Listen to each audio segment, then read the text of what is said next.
게 이제 신라가 되겠습니다. 바로 이제 자주성이랄까, 대외적인 어떤 자부심, 이런 것이 이제 천명되고 있는 것이 자주적인 연호의 사용이 되겠습니다. 이러한 맥락에서 이제 후백제 진원 임금이 정계라고 하는 이제 독자적인 연호를 사용했다고 하는 것은 백제 중심의 세계관이랄까, 천화관, 이것이 이제 정립됐다는 것을 말해주고 있는 것입니다. 군사력을 바탕으로 강력한 국가를 구상해 나갔던 견훤은 927년 11월 신라의 수도 경주를 공격했다. 보석사에서 경희왕은 견훤에게 자진을 강요당하는 비참한 추후를 맞았다. 그 후 견훤은 또 다른 왕족인 김부를 경순왕으로 옹립하고 경주를 떠났다. 당시 신라의 수도 경주를 침입하여 경희왕을 제거할 정도로 힘을 가졌던 견훤은 왜 신라를 정복하지 않았을까? 진원의 입장에서 볼 때 이제 신라를 붕괴시키는 것은 마음만 먹으면 얼마든지 가능했던 것입니다. 그러나 이제 신라는 약체 국가로서 명맥만 유지하고 있었습니다만, 그러나 이제 천년이라고 하는 장구한 내력과 역사를 가지고 있는 국가가 됩니다. 바로 썩어도 준치란 말이 있듯이 이 나라는 권위가 있는 나라입니다. 진원의 최대의 라이벌은 왕건이 되는 것이기 때문에 왕건 정권을 이제 흡수 통합한 연후에 평화적인 선양의 형식을 빌어가지고 이제 통일신라로부터 이제 왕통을 교체받으려고 하는 그런 생각을 가지고 있었습니다. 당시 공산으로 불렸던 대구 팔공산. 경주를 침략하고 돌아오는 길에 견훤은 이곳에서 왕건의 군대와 맞부딪힌다. 신라의 구원 요청을 받고 출병한 왕건과 대구 공산에서 조우한 것이다. 당시 견훤과 왕건의 격전지였던 살래. 살래란 지명은 당시 치열했던 전쟁 상황을 보여준다.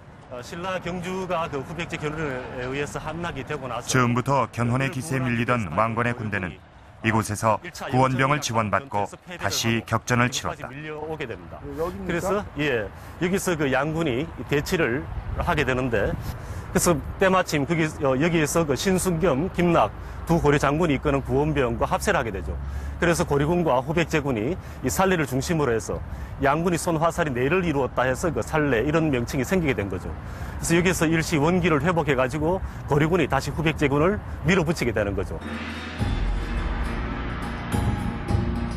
전열을 가다듬은 왕건은 치열한 접전을 계속하며 북상했고 파군제에 이르러 견훤과 마지막 격전을 벌인다. 왕건의 군사가 대파당했다고 해서 생긴 이름 파군제. 이곳에서 왕건의 군대는 몰살당했다. 파군제에서 멀지 않은 곳에 왕건의 오른팔 신순겸 장군의 사당 표충사가 있다.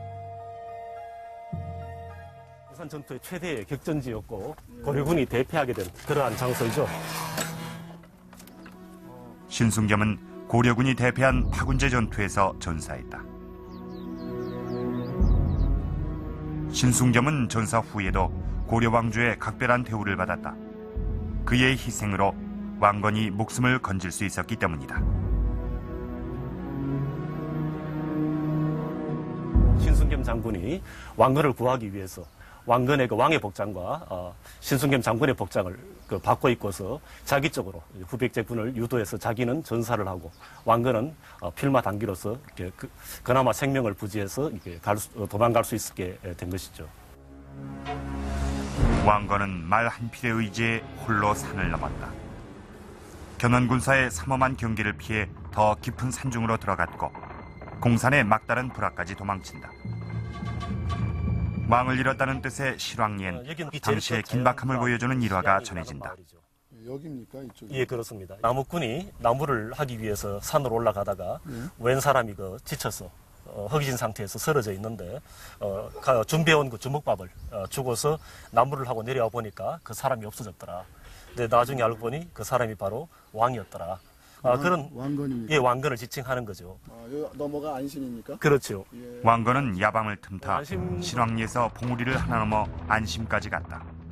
안심도 이곳에 와서야 왕건이 겨우 안심했다고 해서 붙여진 이름이다.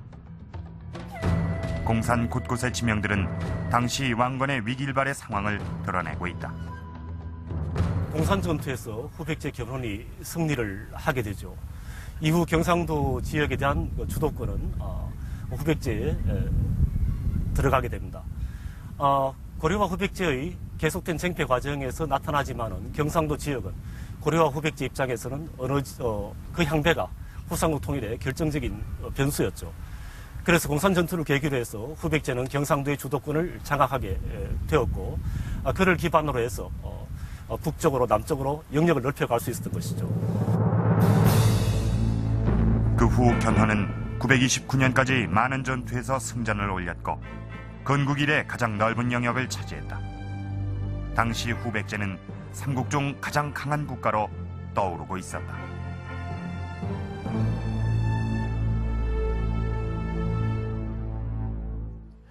이 당시에는 이 한반도 남부 지역의 대부분이 보시는 것처럼 견훤의 영역에 있었습니다. 이 견훤의 기세를 짐작하게 해주는 글이 하나 있습니다. 공산성 전투에서 승리한 견훤이 왕건에게 보낸 편지입니다. 이달에는 당신이 아끼는 부하 김락이 미리사 앞에서 처참하게 전사했고 우리 손에 죽고 잡힌 자가 많았다. 이미 승패는 알만한 일이다. 내가 진정 바라는 것은 평양성의 다락에 활을 걸고 폐강물을 말에게 먹이는 것이다. 여기서 말하는 이 폐강은 대동강을 얘기하는 것입니다. 그러니까 평양성 다락에 활을 걸고 폐강의 물을 말에게 먹이겠다는 것은 평양성과 대동강까지 차지해서 삼국을 통일하겠다는 그런 뜻을 보인 것입니다. 어떻습니까? 이 하늘을 찌를 것 같은 이 견훤의 기세가 느껴지지 않습니까? 자, 이렇게 이 930년 초까지 번성하던 이 견훤에게 뜻밖의 상황이 벌어지게 됩니다. 이 지도를 한번 보시죠. 934년 1월에 이 삼국의 세력 분포도입니다. 4년 정도밖에 되지 않았는데 이 견훤과 왕건의 전세가 뒤바뀌어져 있습니다. 도대체 왜 이런 변화가 생기게 된 것일까요? 고창으로 불리던 경상북도 안동의 병산과 석산이 맞닿은 지역. 930년 있었던 왕건과 견훤의 치열한 격전이 있었던 장소다. 석산에는 팽팽한 접전이 계속되던 어느 날 갑자기 전세가 바뀌어 견훤이 8,000명의 군사를 잃고 대패를 한다. 변수가 생긴 것이다. 전투가 오래 계속되었습니다. 이 전투가 계속되는 가운데 있어서도 안동 지방을 지키고 있던 세 호족 되겠습니다.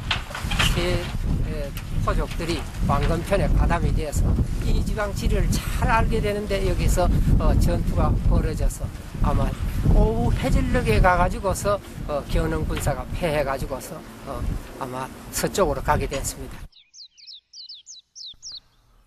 안동 시내 중심에 위치한 삼태사묘. 안동 고창 전투에서 왕건을 승리로 이끈 세 호족의 비석과 위패가 모셔져 있다. 김선평, 장길, 관행장군이다.